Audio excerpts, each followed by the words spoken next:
ஏன் மீரா என்ன பார்த்து இப்படி பயப்படுறா? பின்ன 10 வருஷத்துக்கு முன்னாடி செத்து போனவன் திடீர்னு என் முன்னாடி வந்துட்டேன்னா எனக்கு பயம் வராதா? காலேஜ்ல படிக்கும்போது நான் உன்னை அப்படி லவ் பண்ணேன். ஏகப்பட்ட லவ் லெட்டர்ஸ் எழுதினேன். மீரா ஒரே ஒரு நிமிஷம் இவங்க கண்ணு முன்னாடி தெரிஞ்சிட்டு மறைஞ்சிரேன். அப்படிங்கற? சரி. இப்ப என்ன உங்க எல்லாருக்கும் சுகுமார் பார்க்கணும் அவ்வளவுதானே? அப்படி ஒண்ணு நடந்தா உலக மகா அதிசயமா தான் இருக்கும். ஏன்னா இது வரைக்கும் யாரும் கண்ணை திறந்து பேசினது இல்ல, வாயை திறந்து தான் பேசியிருக்காங்க. ஐயா சாமி, எனக்கு மனசே சரியில்லை. சரி வா, ஆஸ்பத்திரி வரைக்கும் போயிட்டு வருவோம்.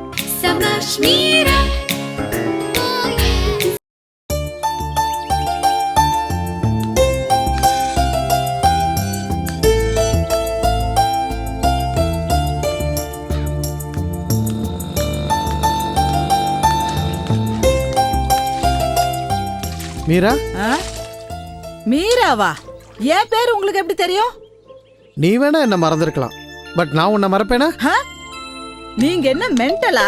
கேட்ட திறந்து உள்ள வந்தது இல்லாம ஓஹோ அடி வாங்கிட்டு போக வந்தீங்களா? மீரா நீ இன்னும் மாறவே இல்ல. அட என்னமோ என் கூட ரொம்ப வருஷம் பழகுன மாதிரி பேசுறீங்க. ஆமா, நாம பழகி இருக்கோம். என்ன அப்படி பாக்குற? நான் தான் உன் காலேஜ் மேட் சுகுமார். அடடா, எனக்கு இப்பதான் ஞாபகத்துக்கே வருது. ஏண்டா வந்த உடனே சொல்லக்கூடாதா? என்னமோ சஸ்பென்ஸா பேசிட்டே போன. அடேங்க அப்பா, எத்தனை வருஷம் ஆச்சு. சரி சரி உள்ள வா, ஏதாவது சாப்பிடலாம். உன்னை மீட் பண்ணனே அதுவே போதும். நம்ம காலேஜ்ல டிராமா போடும்போது பிரின்சிபால் அப்செக்ட் பண்ணாரே, அப்ப நீ கூட அவருக்கு ரோல் கொடுத்து நடிக்க வச்சியே. எக்ஸாக்ட்லி, வாழ தெரியாத வனஜாங்கிற டிராமா. அந்த நாள் எல்லாம் மறக்கவே முடியாது. சுகுமார், உங்க அப்பா அம்மா எல்லாம் எப்படி இருக்காங்க? அப்பா அம்மா என் கூட தான் இருக்காங்க. எல்லாரும் சௌக்கியமா இருக்காங்க. அப்படியா? அது சுகுமார் அல்சூர் லேக்ல குதிச்சு அல்ப ஆயுசுல செத்து போன சுகுமார்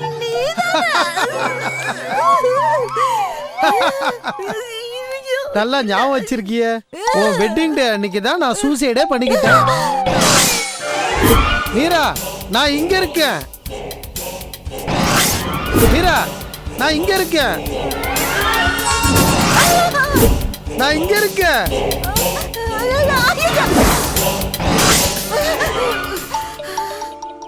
ஏன் மீரா என்ன பார்த்து இப்படி பயப்படுறா? பின்ன 10 வருஷத்துக்கு முன்னாடி செத்து போனவன் திடீர்னு என் முன்னாடி வந்துட்டேன்னா எனக்கு பயம் வராதா? காலேஜ்ல படிக்கும்போது நான் உன்னை அப்படி லவ் பண்ணேன். ஏகப்பட்ட லவ் லெட்டர்ஸ் எழுதினேன். உன் பேரை கூட கையில பச்சை குத்திக்கிட்ட.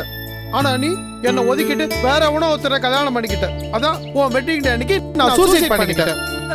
இது பாரு சுகுமார், காலேஜ் டேஸ்ல நீ என்ன லவ் பண்ண, அதுவும் ஒருதலை காதல். அதுக்காக நீ என்ன பழி வாங்கணும்னு வந்திருக்கிறது நியாயம் இல்ல. யார் பழி வாங்க வந்தது? பார்த்து ரொம்ப வருஷம் ஆச்சு, அதான் உன்னை பார்த்து பேசிட்டு போலான்னு வந்தேன். அப்படியா? அதுக்கு எதுக்கு என்ன பாக்குறதுக்கு நீ இவ்வளவு தூரம் வரணும்? அங்கிருந்தே பாத்துருக்கலாம்ல. பார்க்கலாம், ஆனா பேச முடியாது. ரொம்ப வருஷமா உன் வீடு தேடி அலைஞ்ச. கார்ப்பரேஷன்ல புது நம்பர் பழைய நம்பர் மாத்தினானுங்களா, ஒரே கன்ஃபியூஷன்.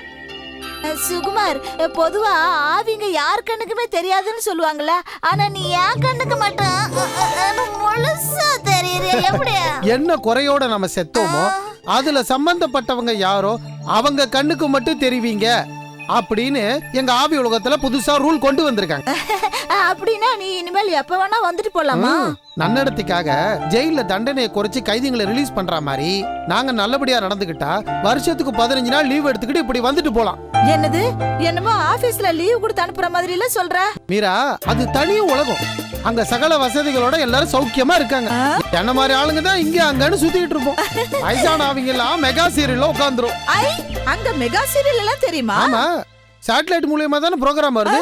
சைடுல ஓட்டையை போட்டு நாங்க பாத்துருவோம். அதுலயும் நாகேஷ் சார் கூட உட்காந்துக்கிட்டு காதலிக்க நேரம் இல்ல படம் பாக்குறோமே, இந்த பாக்கியம் வேற யாருக்கு கிடைக்கும்? ஆமா, நீ எப்படி இருக்க?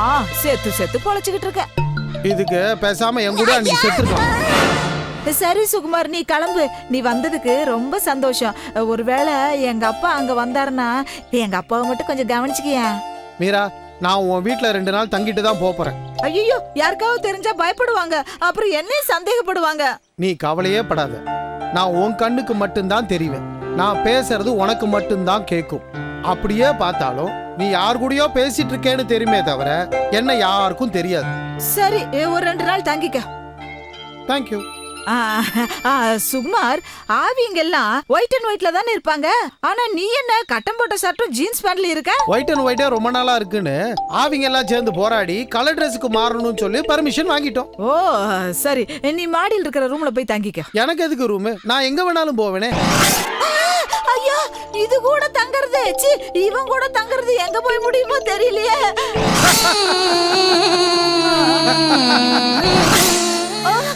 ஐயோ, இவனை கூட வச்சுக்கிறது, ச்சீ, இத கூட வச்சுக்கிறது எங்க போய் முடியுமோ? இந்த வயசுல என்ன அப்படிலாம் சொல்லாதீங்க சார். நான் பெண்கள் எல்லாம் தெய்வமா மதிக்கிறவன் சார். சார், அடிக்கிறேங்கிற லெவலுக்கெல்லாம் போகாதீங்க சார். நான் ரொம்ப சாது சார். சார் சார்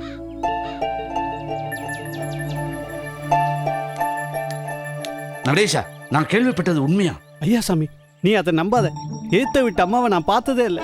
அபாண்டமா நான் அவ கையை பிடிச்சிட்டேன்னு அவ என் மேல பழி போடுறான். அப்படி ஒரு விஷயம் இருக்கா? இப்ப நீ அதை பத்தி கேட்க வரலையா? நான் கேட்க வந்தது உன் பெண்ணு விமலாவை பத்தி. இல்லடா, அந்த வீட்டு அம்மாவும் அவ ஹஸ்பண்டும் சேர்ந்துக்கிட்டு அனாவசியமா என் மேல பழி போட்டு ஊரெல்லாம் பரப்பிட்டு இருக்காங்கடா. டேய், நீ அதை மறந்துடு. ஏய், கேவலத்தை கேரி பண்ணிட்டு போறதுக்கு நான் என்ன கேனேனா? சரி, நீ விமலா மேட்டரை சொல்லு. விமலா எனக்கு ஒரே பொண்ணு. ஏண்டா அங்கிருந்து ஆரம்பிக்கிற? சரி, இப்ப நான் விமலாவுக்கு மாப்பிள்ளை பார்த்துக்கிட்டு இருக்கேன். ஏண்டா இங்கிருந்து ஆரம்பிக்கிற? டேய், இப்ப எக்ஸாக்டா உனக்கு எங்கேந்திரா ஆரம்பிக்குது? விமலாவை ஆஸ்பத்திரியில அட்மிட் பண்ணிருக்கியாமே, என்ன விஷயம்? அதுவா, நல்ல தண்டா இருந்தா. ஃப்ரெண்ட்ஸோட நைட் ஷோ சினிமாவுக்கு போயிட்டு வந்தா. வர வழியில ஏதாவது ஆக்சிடென்ட் ஆகி ஆஸ்பத்திரியில இருக்காளா? இல்ல, சினிமா போயிட்டு தனியா திரும்பி வந்திருக்கா. வர வழியில ஒரே இருட்டு. நைட் ஷோ பார்த்துட்டு வந்தா ஒரே இருட்டா தான் இருக்கும். மேல சொல்லு. அவ தனியா வரும்போது பசுபதியை பார்த்திருக்கா. யார் பசுபதி? எங்க சித்தப்பா. ஏண்டா விமலா தனியா வந்தாங்கிற, கூட சித்தப்பா வந்திருக்கிறாரே. சொல்றத கேளுடா. சித்தப்பா விமலாவை பார்த்து சௌக்கியமான்னு கேட்டிருக்காரு. இவ உடனே மயக்கம் அடிச்சு விழுந்துட்டா. ஏ, உங்க சித்தப்பா முகம் அவ்வளவு கோரமாவா இருக்கும்? இல்லடா, எங்க சித்தப்பா செத்து 20 வருஷம் ஆகுது. என்னது, இவ்வளவு நேரம் நீ சொன்ன சித்தப்பா செத்த அப்பாவா? விமலாவுக்கு சித்தப்பா மேல கொள்ள பிரியம்டா. அவரை இருட்டுல நேருக்கு நேர் பார்த்த உடனே ஷாக் ஆயிட்டா. ஆமா, டாக்டர் என்ன சொன்னாரு? பயப்படுறதுக்கு ஒண்ணும் இல்லைங்கிறாரு. பார்த்து பயப்படுறதுக்கு தான் அந்த பசுபதி இருக்காரு. இல்லடா, அதுல இருந்து அவ தனியா பேச ஆரம்பிச்சிட்டா. தனியா பேசுற பழக்கம் உங்க ஃபேமிலிக்கே உண்டு? ஐயா சாமி, அமெரிக்காவில இருந்து வர பேப்பர்ல ஒரு நியூஸ் போட்டிருக்கா. என்ன? அங்க அடிக்கடி சுனாமி வரதுனாலையும், ஜப்பான்ல பூகம்பம் வரதுனாலையும், ஆஸ்திரேலியாவில் கங்காருகள் அதிகமா குட்டி போடுறதுனாலையும் பூமியில பலவித மாற்றங்கள் உண்டாகும். குறிப்பா பெண்களுக்கு பலவித பாதிப்புகள் ஏற்படும்னு விவரமா எழுதியிருக்காண்டா. நீ சொன்ன நியூஸை 2 தடவை படிச்சா எவனுக்கும் பாதிப்பு வரும். ஏய், நீ இப்படி இருக்கிறதுனால தான்டா உன் பொண்ணு பயந்தாங்குழியா இருக்கா. நான் என் பொண்ணு மீராவை எவ்வளவு தைரியசாலியா வளர்த்துருக்கேன். பெண்கள் எல்லாம் அப்படித்தாண்டா வளர்க்கணும். என்னமோ ஐயா சாமி, விமலா கண் திறந்து பேசினா போதும். அப்படி ஒண்ணு நடந்தா உலக மகா அதிசயமா தான் இருக்கும். ஏன்னா இது வரைக்கும் யாரும் கண்ணை திறந்து பேசினது இல்ல, வாயை திறந்து தான் பேசியிருக்காங்க. ஐயா சாமி, எனக்கு மனசே சரியில்லை. சரி வா, ஆஸ்பத்திரி வரைக்கும் போயிட்டு வருவோம். வா.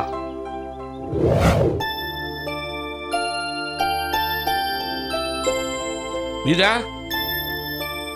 வாங்கப்பா. மீரா, உனக்கு விஷயம் தெரியுமா? என் ஃப்ரெண்டு நடேஷ் இல்ல, அவன் ஆமா. பொண்ணு விமலா எதையோ பார்த்து பயந்துருக்கு. இப்போ ஆஸ்பத்திரியில அட்மிட் பண்ணிருக்காங்க. டைம் கிடைச்சா நீ கூட ஒரு தடவை போய் பார்த்துட்டு வந்துரு. பாவம், தனக்கு தானே பேசிக்குது. அச்சச்சோ, பாவமே.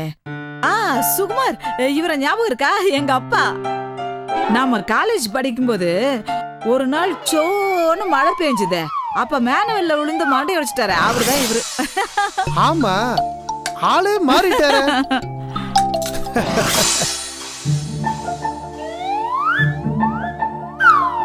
மீரா, யாருகிட்ட பேசுற? ஏன் கேக்குறீங்க? இல்ல, என்ன ரெஃபர் பண்ணி பேசுறியே, யாருகிட்ட பேசுறேன்னு கேட்டேன். நம்ம சுகுமார் கிட்டப்பா. சுகுமாரா? யார் அது? என் கூட காலேஜ்ல படிச்சானே. அவன் எங்க இருக்கான்? பக்கத்துல தான் இருக்கா. Sukumar, cauliflower potato side dish உனக்கு ஓகே? என்னோட ஃபேவரட் அதானே. சரி. கடவுளே, என்ன நடேசன் பொண்ணு விமலா மாதிரி இந்த மீராவும் தனக்கு தானே பேசிக்க ஆரம்பிச்சுட்டா. ஒருவேளை மீராவும் பசுபதியை பார்த்துருப்பாளோ? என்ன இந்த பசுபதி ஒவ்வொருத்தரா பயமுறுத்தி ஆஸ்பத்திரிக்கு அனுப்புறான். மீரா, என்னவோ சுகுமார் அது இதுங்கிற. ஐயோ, உனக்கு என்னம்மா ஆச்சு? எனக்கு ரொம்ப பயமா இருக்கு. நானும் முதல்ல பயந்தேன், இப்ப சரியா போச்சு. முதல்ல எதுக்கு பயந்த? இப்ப எப்படி சரியா போச்சு? சுகுமார பார்த்ததும் முதல்ல பயந்தம்பா. ஏன்? அவன் தான் செத்து 10 வருஷம் ஆச்சுல. இப்ப பயம் போயிடுச்சு.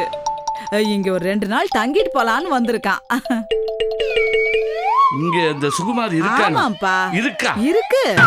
தோ பக்கத்துல தான் இருக்காரு. ஹலோ.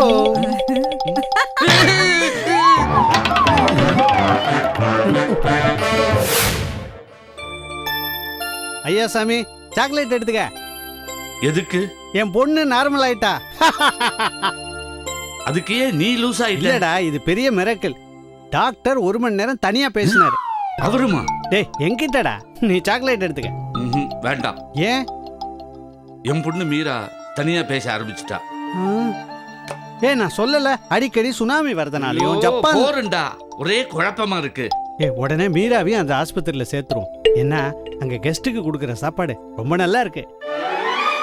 டாக்டர்ஸ் எக்ஸ்பர்ட்ரா, சீக்கிரமே சரியாயிடும். இல்லடா, மீராவோட கூட படிச்ச சுகுமார் ஒருத்தன் வீட்டுக்கு வந்திருக்கான். அவன் பக்கத்துல இருக்கிறதுனால தான் இவ இப்படி எல்லாம் நடந்துக்கிறான். என்னடா அப்ப நீ அந்த சுகுமார 4 அறை விட்டு வீட்டை விட்டு வெளியில விரட்ட வேண்டியதானடா? அந்த சுகுமார் ஓங்கி ஒரு அறை விட்டான்னா நாம செத்துருவோம். அவ்வளவு பெரிய முரடனா அவன்? தெரியாது, நான் பார்த்தது இல்ல. ஏண்டா உன் வீட்டுல இருக்காங்கற? ஆமா. பின்ன பார்த்தது இல்லங்கற? என் வீட்டுல தான் இருக்கான்னு மீரா சொல்றா, ஆனா நான் பார்த்தது இல்ல. ஏண்டா மறுபடியும் உளர்ற? நடேஷா, மனச திடமா வச்சுக்கோ. அந்த சுகுமார் செத்து 10 வருஷம் ஆச்சு. ஏண்டா இது நடக்குமா? நடக்குமா பறக்குமான்னு எனக்கு தெரியாது. ஏண்டா இந்த மாதிரி வினோதங்கள்லாம் இந்த நூற்றாண்டுல நடக்குமா? நடந்திருக்கே, என் வீட்டுல நடந்திருக்கே. அவன் பக்கத்துல தான் இருக்கான், சிரிக்கிறான்னு மீரா சொல்றா, ஆனா நான் பார்த்தது இல்ல. மீரா ஒருவேளை பொய் சொல்றாளோ? மத்தவங்க பொய் சொன்னா மீரா கண்டுபிடிச்சிருவா. மீரா பொய் சொல்ல மாட்டா. நடேஷா, எனக்கு மனசே சரியில்லை. வா, இப்படி காலார நடந்துட்டு வருவோம். ஐயா சாமி, நல்லா இருந்த உன் குடும்பத்துல இப்படி ஒரு குழப்பம் வந்திருக்கேடா. நடேஷா, என்னைக்கு உன் வீட்டுல காலடி எடுத்து வச்சேனோ அன்னைக்கே ஆரம்பிச்சிருச்சு. சரி வா போலாம்.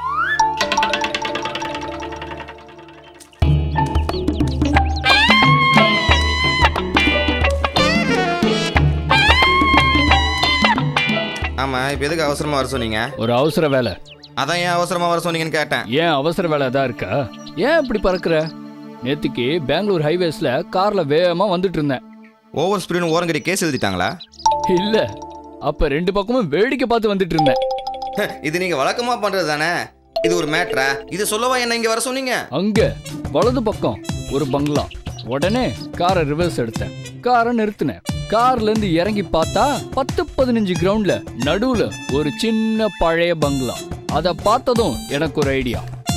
என்ன, பாஸ் வேலையை ராஜினாமா பண்ணிட்டு அந்த பங்களாவுக்கு வாட்ச்மேனா போலானா?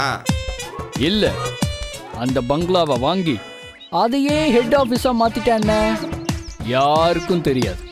என்ன, பணம் வாங்க பங்களா வேணுமா? இது பங்களா வாங்க பணம் வேணுமா? பணமே வேணாம், ஆனா அந்த பங்களா வேணும். பாஸ், சனி பயிற்சி உங்களுக்கு நல்லா வேலை செய்யுதுன்னு நினைக்கிறேன். அதான் உங்க மூளை வேலை செய்யறதே இல்ல. அது எப்படி பாஸ் பணமே இல்லாம பங்களா வாங்குறது? குன்றத்தூர்கிட்ட ஒரு பங்களா வாங்கினோமே, அது எப்படி வாங்கினோம்? நேரா உள்ள போனோம், உள்ள இருக்கிறவங்கள வெளியே போனோம், அப்புறம் நம்ம உள்ள அதே மாதிரிதான் இதுவும்.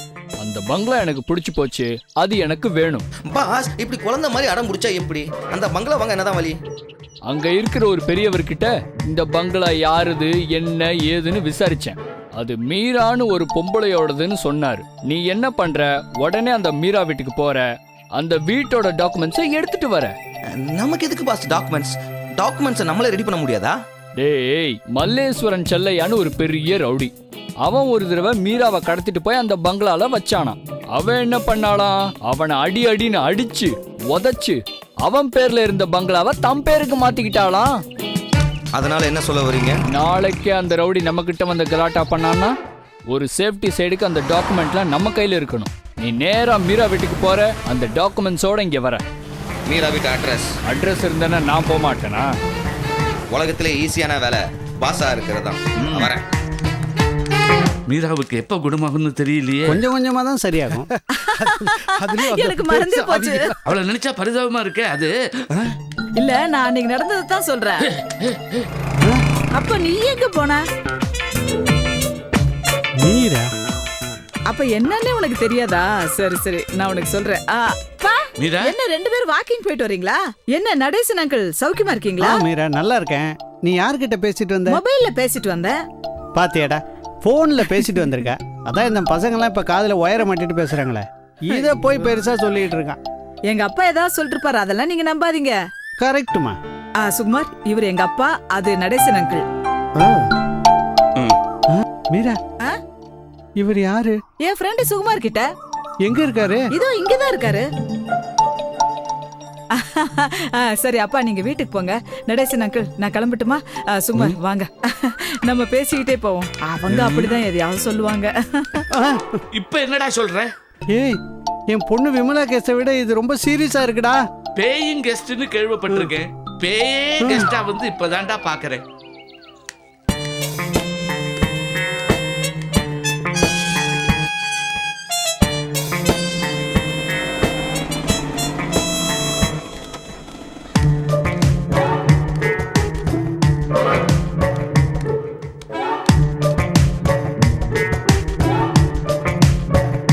Madam, Meera madam. வாப்பா. ஓ, உங்க மாமா அனுப்பிச்சாரா? உங்க மாமா தான் சொன்னாரு, மருமக பிள்ளை அனுப்புறேன், பேனை தொடச்சிட்டு பாத்ரூமை கிளீன் பண்ணிட்டு பைப் எல்லாம் ரிப்பேர் பண்ணுவான், மாச சம்பளம் ஏதாவது பார்த்து கொடுங்க அவனுக்குன்னு சொன்னாரு. நீ என்ன எதிர்பார்க்கற? நீங்க வேற யாரையோ எதிர்பார்க்கறீங்கன்னு நினைக்கிறேன். நான் மருதப்பேன். ஸ்டீல் பீரோ ஃபர்னிச்சர் வியாபாரம். வீடு வீடா போய் கேன்வாஸ் பண்ணி ஆர்டர் பிடிக்கிறது. அப்படியா? எங்க வீட்ல பீரோ நாற்காலி எல்லாம் ஏகப்பட்டது இருக்குப்பா, எங்களுக்கு அதெல்லாம் தேவைப்படாது. மேடம், எல்லா வீட்லயும் மேஜை நாற்காலி இருக்கும். எங்க கடையில ஒரே ஒரு நாற்காலி வாங்கி பாருங்க, உங்க ரேஞ்சே மாறிடும். எங்க கடை ராசி அப்படி. அப்போ ஒண்ணு செய்யுங்களேன், எங்க வீட்ல பழைய நாற்காலி எடுத்துட்டு புதுசா உங்க கடையில இருந்து ஒரு நாற்காலியை கொடுங்களேன். மேடம், உங்க வீட்ல இருக்கிற பழைய பீரோ ஃபர்னிச்சர் எல்லாத்தையும் நல்ல விலைக்கு விற்க நான் ஏற்பாடு பண்றேன். அதுக்கு முன்னாடி உங்க வீட்டு பீரோ என்ன கண்டிஷன்ல இருக்கு, இன்னும் எத்தனை வருஷம் தாங்கும் அப்படின்னு நான் ஒரு பார்வை பார்க்கலாமா? மீரா, அவன் உன் பீரோவில் இருந்து பெங்களூர் ஹைவேல இருக்கிற உன் பங்களாவோட டாக்குமெண்ட்டை திருடிட்டு போவான். நிஜமாவா? ஆமா மேடம், ஒரு பீரோவை நான் ஒரு தடவை பார்த்தேன்னா அதோட ஹிஸ்டரி ஜியாகிரபி எல்லாத்தையும் நான் சொல்லிடுவேன். மீரா, அவனை உன் பீரோ கிட்ட கூட்டின்னு போய் விட்டுட்டு மாடியில துணி எடுத்துட்டு வரேன்னு சொல்லிட்டு நீ மேல போய். அதுக்குள்ள அவன் எல்லாத்தையும் எடுத்துட்டு போயிட்டானா? என்ன மேடம், யார்கிட்டயே பேசுற மாதிரி பக்கத்துல பார்த்து பார்த்து பேசுறீங்க? அதுவா, அடிக்கடி மனசாட்சி கூட பேசிக்கலாம். கரெக்ட், அப்படியே மெயின்டைன் பண்ணு. மேடம், இப்போ உங்க மனசாட்சி என்ன சொல்லுது? பீரோ காட்ட சொல்லுதுங்க. வாங்க பார்க்கலாம். இது பாரு, லைட்டா என் வேலையை காமிச்சு அப்படியே அவனை விரட்டி விட்டுட்டு. அப்புறம் நான் எதுக்கு இருக்கேன்? நீ முதல்ல பீரோவை காட்டிட்டு மாடிக்கு போயிடு, அப்புறம் நான் பார்த்து. சரி வாங்க வாங்க, இதான் பீரோ. மேடம், உங்க வீட்ல ஒரு பீரோ தான் இருக்குதா? ஏன் கேக்குறீங்க? சில பேர் வீட்ல துணிமணி வைக்க ஒரு பீரோ, நகை நட்டு முக்கியமான டாக்குமெண்ட்ஸ் வைக்க ஒரு பீரோ வச்சிருப்பாங்க. அதான் கேட்டேன். பாத்தியா டாக்குமெண்ட் ஏரியா பக்கம் வந்துட்டான். பேசு. சரி எங்க வீட்ல எல்லாத்துக்குமே ஒரே பீரோ தான். நீங்க வேணா திறந்து பாத்துக்கங்களேன். மழை வர்ற மாதிரி இருக்கு, நான் மேல போய் துணியெல்லாம் எடுத்துட்டு வந்துடுறேன், நீங்க பீரோ பாத்துக்கங்க. மேடம், வீட்டுக்கு யாராவது புதுசா வந்தா வரண்டால நிக்க வச்சு பேசிட்டு வாசல் வழியா அமுச்சிடுவாங்க. ஆனா நீங்க ஒருத்தர் தான் பீரோவை திறந்து பாருங்கன்னு சொல்லிட்டு அப்படியே வெளியே போறீங்க. மேடம், நீங்க தான் பெண் குலத்தின் பொன் விளக்கு. எல்லாத்தையும் அவன் பாத்துக்குவான். அவனா? உள்ள வேற யாராவது இருக்காங்களா? முருகனை சொன்னாங்க. மேடம், நீங்க வேகமா மேல போய் துணி எடுத்துட்டு மெதுவா வாங்க. சரி பாத்துக்க. இப்படிப்பட்ட பொம்பளைங்க இருந்தா நாட்டுல ஏன் கொலை நடக்காது. நாம வேலையை பார்ப்போம்.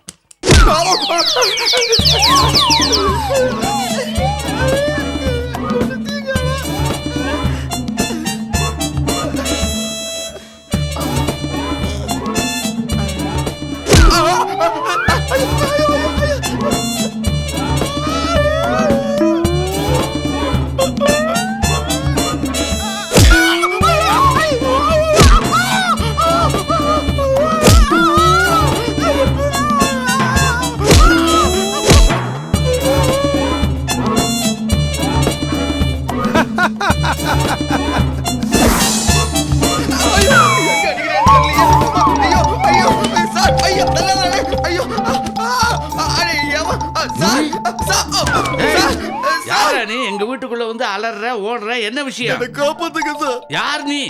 சார், நான் பீரோ கடைக்காரன் சார். நீங்க? நான் பீரோ சொந்தக்காரன் சார். உள்ள யாரோ புரட்டி அடிக்கிறாங்க, கண்ணுக்கு ஆளே தெரியல சார். யாரும் இல்லையே.